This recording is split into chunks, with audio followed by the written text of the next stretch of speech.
Welcome back to Cycling Unboxed, and I feel like I'm doing a Trace Velo style video today. We're going to be looking at the wheeltop EDS group set, which I've put on my winter bike here. You've probably seen this group set all over YouTube, and I have a different question about it today. Who is this group set for? I'm actually going to answer the question first in this video, and then I'm going to go into the review on how I think this group set does. I will put the chapters in the link down below. So let's kick it off. First thing, who is the group set for? I think this is going to be a group set for people with older bikes and older builds. So the advantage to this group set is that you can go anywhere from 3 up to 14 speed. Not that 14 speed is out, but they are essentially future-proofing themselves with this one. I actually first put it on this bike. It had a 10-speed mechanical on there, and well, I managed to set it up just fine on the 10-speed mechanical. Then I also thought, why not, let's try chuck some 12 speed. So I bought a cassette from AliExpress, I bought a 12-speed chain and set it up, ready to go again, working fine again. So really what I think this group set allows you to do is kind of upgrade slowly, especially if you have a more like entry-level bike. It just means you don't have to outlay all of your cash in one go, and it means you can upgrade slower at your speed. And like I said, it's a good way to upgrade from like a 9 or a 10 speed straight to 12 speed. The next group of people that I think had advantages is, like I said, it's older bikes generally tend to be a rim brake, such as this one, and well, this group set comes with a rim brake option, which I have on here. Rim brakes have kind of been left behind. You can still get SRAM E-tap rim brake, but that's only in the Force and Red level, and you can still with the Shimano at 12 speed, but that is also only Ultegra and Dura-Ace, which means you're gonna be forking out a bit of cash. If you wanna go for a cheaper electronic shifting option, well, you're kind of stuck at the moment with disc brake calipers. 105 Di2 only does disc brakes, SRAM Rival only does disc brakes, and even the cheaper Chinese option from L2 also disc brake only. So wheeltop have an advantage here that they can bring an electronic group set at a much cheaper price compared to the other brands. I think if it was me and I was buying a brand new frame and I was building it up with buying all the components in one go, I might then choose to go for the full group set options such as Shimano 105 Di2. It's a little bit heavy, but it just means you get everything in one go and it's quite easy to set up. But however, most people aren't in that situation. Most people are in this situation, probably with an older rim brake bike and, well, want to upgrade to electronic shifting. Let's get into the actual group set review. What's it like to use and set up? So I've got 5 different categories that I'm going to be talking about in this review. First one, is it easy to install and set up? Category number 2 is going to be the comfort of the shifters and the hoods, and are they easy to use? Number 3, we're going to be talking about the actual shifting performance itself of the group set. So does it shift fast? Is it reliable? Is it crisp? Then we'll get into what I really like about the group set, and then maybe some improvements that the group set can make in generation 2. So, is it easy to install and set up on your bike? In terms of installation on the bike, the answer is yes, it's very easy to install because it's fully wireless from the shifters to the derailleurs. Just means you have no cables to feed through, especially if you get the rim brake option. Like, you only have to feed through rim brakes, there's no brake bleeding, it's very easy to set up. And quite frankly, for the front derailleur and the rear derailleur, you just bolt them on. Now, I will say the rear derailleur was easier for me to bolt on than the front derailleur. I did have 2 issues with the front. The first is that I have a 3 rivet plate, which means the head of the battery actually presses up against that plate. Now, I don't think this is a problem for most bikes. I just think it's for this one specific design of front derailleur hanger where we get these kind of issues. It just meant it was a lot harder to get the actual straightness of the derailleur, well, straight. I did get there in the end. It was a little bit fiddly, but it meant I actually had to raise the height of the front derailleur a little bit more than I would like to, but I will say it has not impacted shifting at all. The second thing that I've noticed is that it is very close to the crank there. So when I was setting it up specifically for the shifting, I had to be careful not to let it come out too far, otherwise it was hitting the crank. You could solve this with some bottom bracket spacers, absolutely, but I did actually manage to get there in the end without doing this, so thumbs up. If I was going to make the front derailleur again in the future, I'll just make it a little bit taller and a little bit skinnier, which I think would take away some of these problems. Now, when it comes to setting up the shifting itself and the app itself, I do have to agree with the other YouTubers on this side of things. The app isn't that intuitive, I must say. Although with doing two different cassette setups on there now, I believe I've got the hang of it, so I will be doing a how to set it up video later on, which will come out in like a couple of days. Once you've done it once though, it does make it easier to do it again and again. The front derailleur is harder to set up than the rear derailleur. It takes a lot more fiddling and a lot more playing around with it, but I have got that in the end and it is reliable and consistent, just as the rear is. I know Trace Velo, love the guy, he actually couldn't get the rear derailleur set up exactly how he wanted to. He said he kept playing and kept fiddling with it. I personally haven't had this issue. My main man Federico also hasn't had this issue. And I know Max from the What Life as well, I've spoken to him, also hasn't had this issue. So maybe it might just be the specific setup that he's got, but it is very adjustable, this thing. So be prepared to spend a lot of time. I personally spent about an hour on my own just setting up the front derailleur and, well, about another hour and a half just setting up the rear derailleur as well, just to get it perfect. You can get very close very quickly, but perfect does take time. I must say though, if you want this kind of adjustability where the group set is practically going to fit any chain ring, any chain and any cassette that you have on the bike, well, you're going to need these kind of adjustability issues. And now I actually understand why Shimano or SRAM don't have backward compatibility, because it's going to make it very hard to set up those group sets and they want it to be quick and easy. One thing I did notice is that on the B limit screw here, I've actually wound it all the way out and still it doesn't quite get close to the 34 cassette here. 34 is quite big and it meant it was miles away from the 1128 that I had on the 10 speed. Now, was this an issue? No, actually, it didn't affect the shifting at all. It felt as if it was normal. It shifted just fine. So the B limit screw being far away on this specific cassette, probably because it's electronic, it can get away with it quite a lot. That does mean to me, I assume this is probably designed for bigger cassettes. I mean, it's got a very long cage and you can go up to a 36 on the cassette quite comfortably on here. Ergonomics and the shifters. So this is something that is obviously a contact point and is very important when you are riding the bike. So for these ones here, I would say they're good. I actually personally prefer them more comfortable with more of a toe in. Generally, I like my shifters a little bit straighter, but these I find are better with more toe in. That's a personal thing, but I've also had that from other reviewers such as Max at the What Life again, who kind of confer with me on this one in terms of how they feel. Generally speaking, coming from Chinese brands, the hoods tend to be a little bit shorter, and these ones are as well. I can only really fit 2.5 fingers underneath the shifter. Obviously, I like 3 fingers underneath there really. But once again, version 1, maybe they can upgrade that in version 2, and it doesn't bother me that much. There's nothing sharp, there's nothing where your fingers can get pinched, and generally, it feels pretty solid. It feels good quality, especially on the front here with the carbon. Like, you get a good solid hit on your rim brakes, so it feels like you are connected with your rim brakes quite a lot. And I think that a lot of that comes from the solidity of the carbon piece that you have for the shifter itself. It's very easy to reach the shifters from the tops and the drops. You can literally press the buttons from anywhere, grab the brakes from anywhere. There are no extra buttons, like Shimano have the buttons on top and SRAM have them in here now. And you can't connect extra buttons at the moment, maybe in the future, where you get like some sprint shifters or something. But on the topic of buttons, I think I like the way that they've set these up. So if you like the traditional Shimano way, where you have this side goes up and down on the rear cassette and this side does the front cassette, there's only one button on this side. So you only really need one button. I don't know why Shimano has 2, but you only need one button. That leaves 2 buttons for this side. One will go up, one will go down.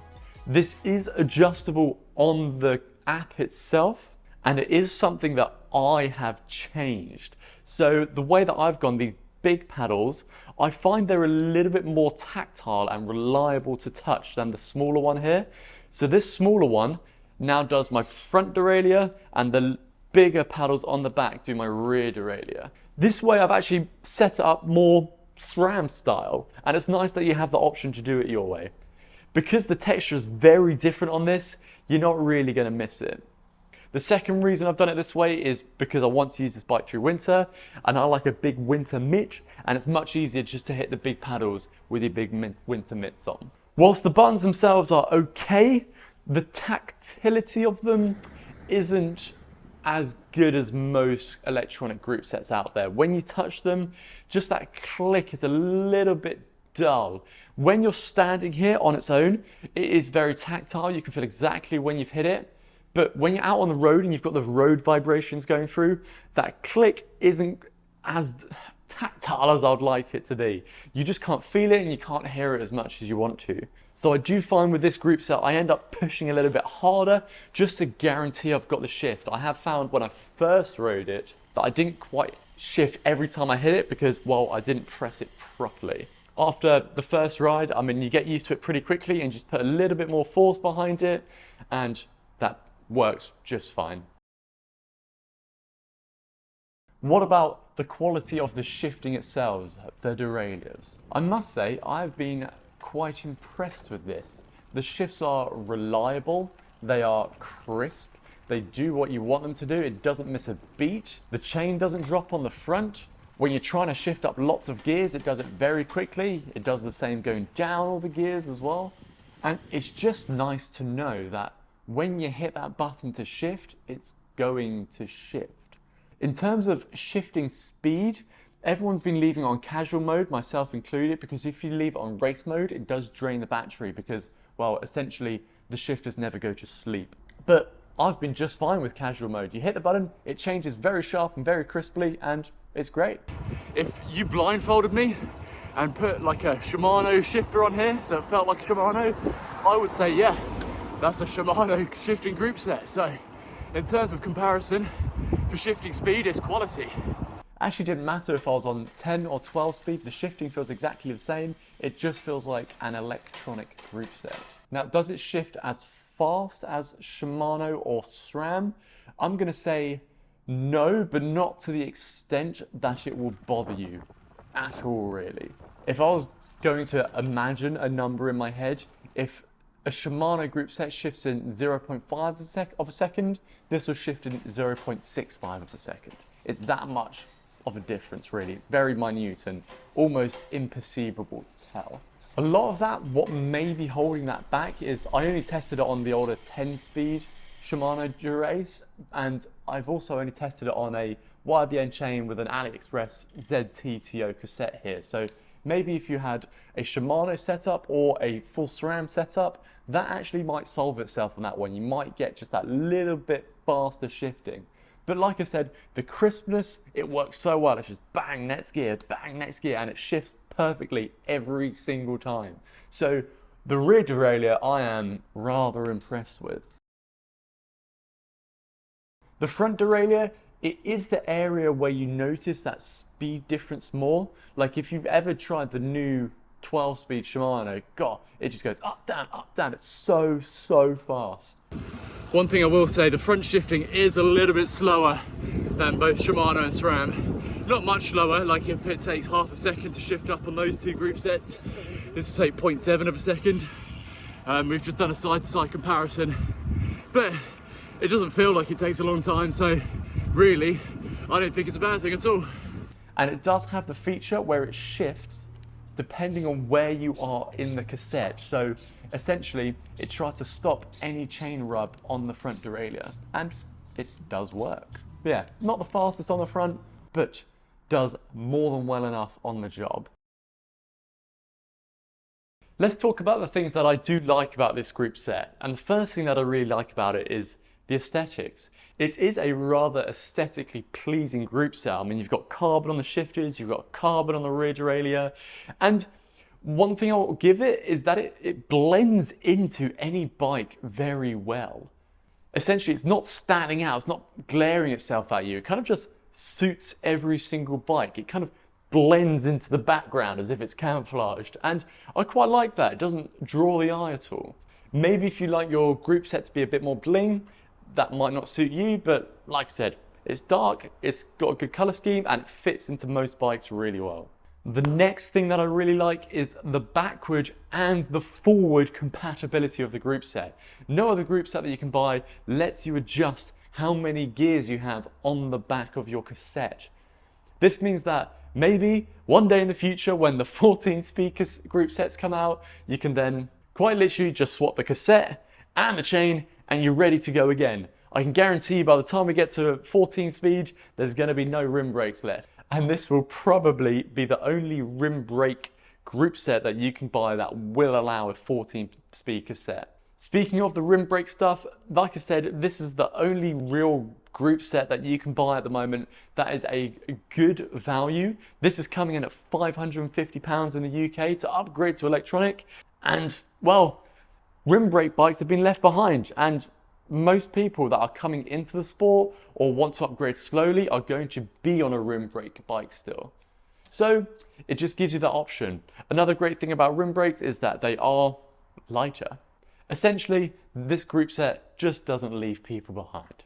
Whilst this group set is heavier than the one that I replaced, it had like a mix of Ultegra and Dura-Ace 10-speed mechanical stuff on there. It's 300 grams heavier, but what can you expect? It's got batteries in the front, it's got a battery in the front derailleur, it's got a battery in the rear derailleur, so you can kind of expect it to be a little bit heavier. But when you compare it to like SRAM Rival and Shimano 105, it's a bit lighter.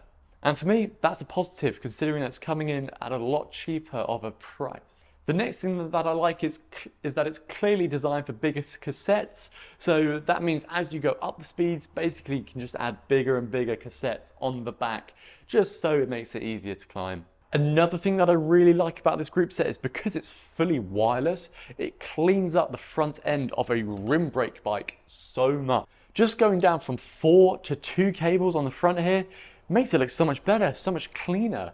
And it will make your bike more aerodynamic by having less cables out in the wind. So that's another reason why I really like this group set for a cheaper rim brake option upgrade.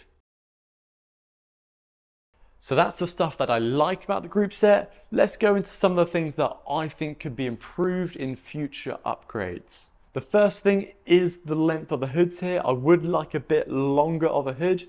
That's something that they can maybe do to maybe fit more of like the Western larger hand. The next thing I'd really like to see is that front derailleur. I'll have it a little bit taller and a little bit skinnier so it can fit these older bikes, and it just means you won't have to use as many bottom bracket spaces to make sure that it fits into your bike. The next thing that I think can be improved is the fiddliness of the charging cables themselves. Other reviewers have mentioned this, and I must say I do agree with them. It's basically held on by a magnet, but that magnet can slide in any position, and you can walk away for 10 minutes, come back, and you're like, oh, it's not charging anymore. So you just have to be very precise with the way that you put the link on. I think they could really fix this quite easily if they just put a very small housing around it, just so it can't slide from side to side. I do like the magnet connectivity, the way that it just clicks on, but yeah, it could be designed to align up perfectly and not move from that position. The rubber flaps that go over these have also been mentioned in other reviews, and these I have to agree with as well. Putting the rubber flaps back on is quite a bit of a faff. They don't always perfectly go back on, and well, it just adds more time to your charging and maintenance of it. So if you don't want that little rubber flap flapping around, well, it's going to take you maybe 30 seconds to a minute just to get it back on nicely.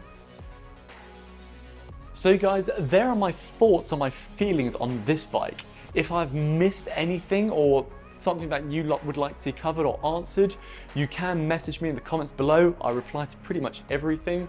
You can also find me over here on Instagram if you want to message me privately. I reply to everything on there as well. But to summarize this group set, it's one that I've been pleasantly surprised with. You must consider that this is version 1 from Wheeltop. Shimano and SRAM are like 3-4 versions deep now. They've had lots of time to do upgrades on their group sets, and this comes pretty close. And for something where the shifting is crisp and reliable and sharp, I really enjoy it. And I would say for sure, for this bike, it has definitely upgraded it. I would like a little bit more tactility on the buttons for the group set itself, but maybe something for future upgrades as well. So for version 1, very close, good job, I like it. I've been Jason, this has been Cycling Unboxed. I'll see you in another video.